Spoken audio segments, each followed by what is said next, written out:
जय हिंद। आज आपके लिए इस वीडियो में क्लास 10 का हिस्ट्री चैप्टर 1 यूरोप में राष्ट्रवाद लेक्चर 2 वीडियो बनाने जा रहे हैं प्यारे बच्चों। इसके पहले हमने लेक्चर 1 वीडियो बना चुके हैं। यदि उस वीडियो को नहीं देखे तो इसी वीडियो के डिस्क्रिप्शन में लिंक देगा, उस वीडियो को भी आप देख सकते हैं। तो प्यारे बच्चों, हम लोग क्लास 10 का हिस्ट्री चैप्टर 1 में पढ़ने जा रहे हैं यूरोप में राष्ट्रवाद।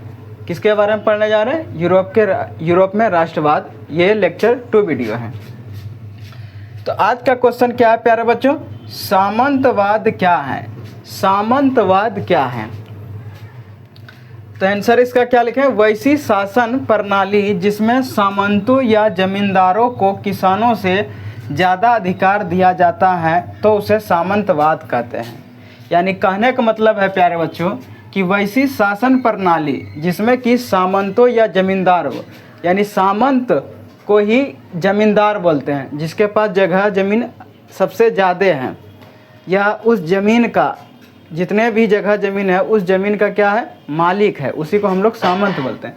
तो सामंतों या जमींदारों को किसानों से ज़्यादा अधिकार दिया जाता था। क्यों दिया जाता था इसको? आखिर सामंतों या जमींदारों को किसानों से ही ज़्यादा अधिकार क्यों दिया जाता था? क्योंकि ये जो दिया जाता था अधिकार, ये किसका काम था? राजा का काम। क्योंकि सामंत और जमींदार जो थे वह सबसे धनवान थे, यानी कहने का मतलब कि वो अमीर लोग थे, धनी लोग थे, पैसा वाले लोग थे। तो पैसा वाले लोग के कारण से जो सामंत और जो जमींदार थे वह क्या करते थे? राजा को टैक्स अधिक देते थे, और जो किसान लोग थे ये टैक्स उसके माने सामंत और ज़मींदार से ज़्यादा टैक्स नहीं दे पाते थे, जिसके कारण से सामंतों और ज़मींदारों को किसानों से ज़्यादा अधिकार दिया जा रहा था। और ये दिया जा रहा था, इसी को हम लोग क्या बोलते हैं? सामंतवाद कहते हैं। जबकि ज़मीन, जिसका ज़मीन जो है प्यारे बच्चों, यदि किसान का ज़मीन था लेकिन उस ज़मीन का भी अधिकार किसका था? सामंत और जमींदारों का ही था। किसान का ज़मीन है लेकिन किसानों का अधिकार नहीं है उस ज़मीन पर, वह सामंत और जमींदारों का अधिकार हो जाता था। क्यों? क्योंकि इसके पास धन संपत्ति पैसा दौलत ज़्यादा था, और ये अपने पैसे के बल पर, ये अपने संपत्ति के बल पर, अमीरों के बल पर जो है राजाओं को टैक्स देते थे, उन्हें बहुत सारे धन भी देते थे। जिस तरह से ये सब के कारण से वहाँ के जो राजा हुआ करते थे, यानी जो लुई 16वां जो राजा थे वो निरंकुश राजा थे। तो वैसे राजा को तो क्या चाहिए? सिर्फ अपना टैक्स रखी चाहिए, उसको ज़्यादा लालच देता था सामंत और ज़मींदार। तो ये सब चीज़ के लिए किसानों से भी ज़्यादा अधिकार इसीलिए इसको दिया जाता था। तो वही क्वेश्चन लिखल कि सामंतवाद क्या है? वैसी शासन प्रणाली जिसमें सामंतों या जमींदारों को किसानों से ज़्यादा अधिकार दिया जाता था, उसे सामंतवाद कहते हैं। दूसरा क्वेश्चन है कि मध्यम वर्ग से आप क्या समझते हैं? तो मध्यम वर्ग किसे कहते हैं प्यारे बच्चों? तो समाज में रहने वाले वैसे लोग जो अपना जीवन निर्वाह छोटे छोटे व्यापार और नौकरियों के माध्यम से करते हैं, उसे मध्यम वर्ग कहते हैं। यानी समाज में रहने वाले वैसे लोग जो अपना जीवन निर्वाह यानी अपना जीवन यापन जो है छोटे छोटे व्यापार यानी छोटे छोटे काम से, छोटे छोटे काम और नौकरियों के माध्यम से वो क्या करते हैं? अपना जीवन यापन करते हैं, अपना जीवन निर्वाह करते हैं, उसी को हम लोग मध्यम वर्ग कहते हैं। तो चलिए प्यारे बच्चों, अब समझते हैं नेपोलियन बोनापार्ट के जीवनी के बारे में समझते हैं। नेपोलियन बोनापार्ट का जन्म कब हुआ था? तो नेपोलियन बोनापार्ट का जन्म 15 अगस्त 1769 ईस्वी में हुआ था। याद रखिएगा, पूछेगा एग्जाम में कि नेपोलियन बोनापार्ट का जन्म कब हुआ था? 15 अगस्त 1769 ईस्वी में हुआ था। नेपोलियन बोनापार्ट का बचपन का नाम था नेपोलियन दी बोनापार्ट। नेपोलियन दी बोनापार्ट। अब ये नेपोलियन बोनापार्ट कौन थे? तो फ्रांस की क्रांति कब हुई थी प्यारे बच्चों? 1789 ईस्वी में फ्रांस की क्रांति हुई थी। 1789 ईस्वी में कौन सी क्रांति हुई थी? फ्रांस की क्रांति हुई थी। और इस फ्रांस की क्रांति के कारण से पूरे यूरोप महादेश में एक राष्ट्रवाद की क्रांति गूंजने लगी थी। तो ये राष्ट्रवाद की जो क्रांति आई थी फ्रांस की 1789 ईस्वी की जो फ्रांस की क्रांति हुई थी उसमें आई थी।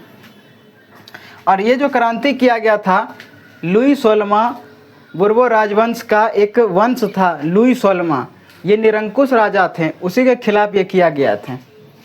तो प्यारे बच्चों, तो बचपन का नाम इसका जान गए, नेपोलियन बोनापार्ट का बचपन नाम क्या था? नेपोलियन दी बोनापार्ट। तो फ्रांस की क्रांति में सेनापति के रूप में काम कर रहा था। ये नेपोलियन बोनापार्ट जो थे, फ्रांस की जो क्रांति हुआ था उसमें सेनापति के रूप में ये क्या कर रहा था? काम कर रहा था। और इतिहास में नेपोलियन को विश्व के सबसे महान सेनापतियों में गिना जाता है। नेपोलियन को इतिहास में जो है पूरे विश्व, पूरे दुनिया में इसको जो है सबसे महान सेनापतियों में से गिना जाता है। क्यों गिना जाता है? क्योंकि ये काम ही बेहतर किया था। जब लुई सोलमा का जब मृत्यु हुआ था, गिलोटिन पर चढ़ाकर मारा गया था, उसके बाद जो है वहाँ का राजा कौन होगा? तो नेपोलियन बोनापार्ट फ्रांस का राजा बना था और वो अच्छे अच्छे काम किए थे। इसीलिए इसको कहता है कि इतिहास में नेपोलियन को विश्व के सबसे महान सेनापतियों में से गिना जाता है। 1789 ईस्वी में फ्रांस की राजनीतिक में प्रवेश किया था। यानी 1789 ईस्वी में जो क्रांति हुआ था फ्रांस में, उसमें जो है नेपोलियन बोनापार्ट राजनीतिक में ही उस समय क्या किया गया था? प्रवेश किया गया था, यानी एंट्री मारी थी। 18 मई 1804 ईस्वी को वह सम्राट बन गया। नेपोलियन बोनापार्ट जो प्यारे बच्चों फ्रांस का सम्राट 18 मई 1804 ईस्वी को सम्राट बन गया और अपना एक अलग कानून बनाया, जिससे नेपोलियन संहिता के नाम से जाना जाता है। तो नेपोलियन संहिता के नाम से जो है कानून जाना जाता है। तो ये जो कानून बनाया, ये कानून एक बेहतर कानून था, लेकिन इसके खिलाफ यदि कोई व्यक्ति बोलता था तो उसे मरवा दिया जाता था। और ये अपने देश को एक बेहतर विकास की ओर ले जा रहा था और जनता का भी भलाई कर रहा था। लेकिन इसके अंदर में कुछ खामियां यह थी कि इसके खिलाफ यदि कोई बोलता था उसे क्या करता? जान मरवा देता था। तो ये सभी जो है नेपोलियन बोनापार्ट जो है प्यारे बच्चों ऐसे व्यक्ति थे। तो याद रखिएगा, एग्जाम में क्वेश्चन आएगा कि नेपोलियन बोनापार्ट सम्राट, फ्रांस का सम्राट कब बना था? तो 18 मई 1804 ईस्वी को बना था। और नेपोलियन संहिता किसने लागू किया गया था? तो नेपोलियन बोनापार्ट ने लागू किया था। और नेपोलियन संहिता क्या है? एक कानून है। क्या है प्यारे बच्चों? एक कानून है। प्यारे बच्चों देखते हैं नेपोलियन के द्वारा किए गए कार्य का मतलब क्या होता है? काम। राष्ट्रवाद के प्रसार में योगदान, यानी राष्ट्रवाद के प्रसार में नेपोलियन का जो कार्य हुआ वो क्या योगदान था? तो देखिए यहाँ पर कुछ 7 पॉइंट लिखे हैं। तो नेपोलियन के द्वारा किए गए कार्य, नेपोलियन जब फ्रांस का राजा बन गए थे तो उन्होंने नेपोलियन संहिता लागू किया था। वह क्या था? नेपोलियन संहिता एक कानून था, कानून लागू किया गया था। तो उसमें ही बताया गया था कि नेपोलियन जब राजा बना था फ्रांस में तो इन्होंने कौन कौन से कार्य किए? तो पहला कार्य किया, विशेष अधिकार समाप्त कर दिया। जो विशेष अधिकार जो लुई सोलमा लागू किया था जनता के ऊपर थी, वह ख़त्म कर दिया गया था। तो विशेष अधिकार समाप्त कर दिया। दूसरा नंबर में यातायात के साधन को सुगम और सस्ता कर दिया। सुगम और सस्ता कर दिया। तो यातायात का जो साधन था, आने जाने का साधन, उसको सुगम और सस्ता कर दिया, यानी अच्छा और सस्ता भी कर दिया। तीसरा में है संचार व्यवस्था को अच्छा और सुगम कर दिया। जो संचार व्यवस्था था प्यारे बच्चों, उसको क्या कर दिया? अच्छा और सुगम कर दिया। और चौथा में क्या है? आर्थिक असमानता को दूर करने का प्रयास किया। जो आर्थिक असमानता था लोगों के बीच में, वो क्या किया? दूर करने का प्रयास किया। 5 में है सामंती व्यवस्था को समाप्त कर दिया। सामंती व्यवस्था लुई सोलमा के समय में सबसे बड़ी व्यवस्था मानी जाती थी, जिसके कारण से किसानों और मध्यम वर्ग के लोगों को बड़ी समस्या झेलना पड़ता था।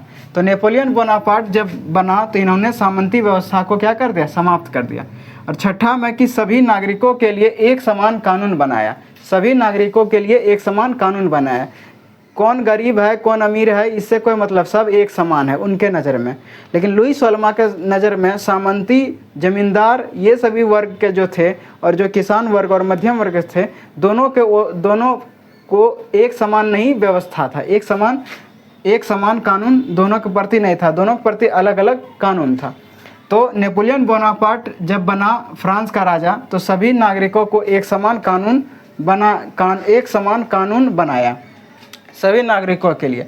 7वां नंबर में शिक्षा में सुधार किया। लुई 16वां के समय में शिक्षा बहुत खराब था, लेकिन नेपोलियन बोनापार्ट के समय शिक्षा में क्या हुआ, सुधार हुआ। उसके बाद अगला क्वेश्चन है प्यारे बच्चों, राष्ट्रवाद के विकास में सहायक तत्व कौन कौन है। तो राष्ट्रवाद के विकास में सहायक तत्व इस प्रकार है। पहला है कि कुलीन वर्ग या सामंत का सामाजिक और आर्थिक रूप से अत्यंत प्रभावी होना, और दूसरा है मध्यम वर्ग का उदय होना, और तीसरा है रोमानीवाद का उदय होना।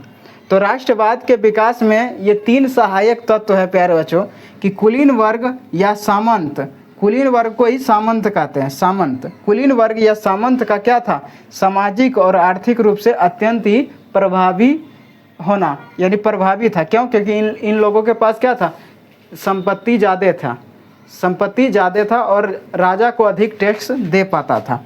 और दूसरा था मध्यम वर्ग का उदय हुआ, इसी समय राष्ट्रवाद के समय मध्यम वर्ग का उदय हुआ। और तीसरा में है रोमानीवाद का भी उदय हुआ। रोमानीवाद क्या है प्यारे बच्चों? तो क्वेश्चन क्या लिखा है प्यारे बच्चों, रोमानीवाद क्या है? आंसर क्या लिखा है, नुक्कड़ नाटक और खेल या ड्रामा के जरिए लोगों को जागरूक करने का प्रयास किया गया, जिसे रोमानीवाद कहते हैं। रोमानीवाद में क्या होता था प्यारे बच्चों कि लुई 16वां समय में लुई 16वां जो राजा हुआ करते थे, ये क्या थे, एक निरंकुश राजा थे, यानी अत्याचारी राजा थे, जनता के प्रति ध्यान नहीं देते थे। और कुलीन वर्ग और सामंतवाद या जमींदार लोग थे, इन लोगों के पास अधिक टैक्स थे, तो ये लोग क्या करते थे, अधिक टैक्स देते थे, जिसके कारण से लुई 16वां जैसे राजा जो है इन लोगों के प्रति क्या करते थे, ध्यान देते थे, लेकिन मध्यम वर्ग और गरीब किसान लोगों के प्रति ध्यान नहीं देते थे।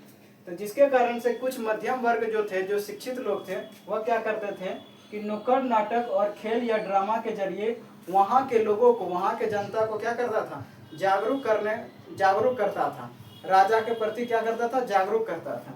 जिसके कारण से ये नुक्कड़ नाटक और खेल या ड्रामा के जरिए लोगों को क्या करता था, जागरूक करता था। इसी को हम लोग क्या करते हैं, जागरूक करने का प्रयास करते हैं, इसी को क्या कहते हैं, रोमानीवाद कहते हैं।